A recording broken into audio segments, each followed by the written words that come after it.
তাদের যৌথ উদ্যোগে পুজো সংক্রান্ত এক বৈঠক হয়ে গেল বৃহস্পতিবার। এদিন সন্ধ্যায় এই বৈঠক অনুষ্ঠিত হয় মালদা থানা প্রাঙ্গণে। উপস্থিত ছিলেন থানার আইসি মৌমেন চক্রবর্তী, পুরাতন মালদা পৌরসভার চেয়ারম্যান কার্তিক ঘোষ, কাউন্সিলর বিভূতিভূষণ ঘোষ, সমাজসেবী নবরঞ্জন সিনহা সহ আরও অনেকেই।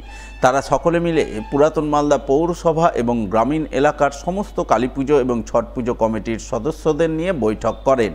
পুজো সুষ্ঠুভাবে সম্পন্ন করতে সরকারি গাইডলাইন মেনে চলার ব্যাপারে তাদের সচেতন করেন বলে জানা গেছে।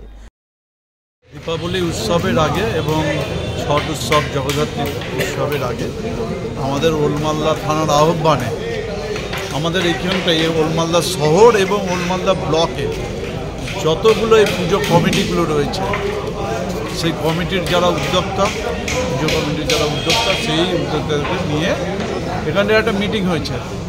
সেটা আলোচনা হয়েছে, সেই আলোচনা যে আগামী দিনে যে পুজোটা আমরা যেন সুষ্ঠুভাবে এই উৎসবটা আমরা পালন করতে পারি, আমরা কাটাতে পারি।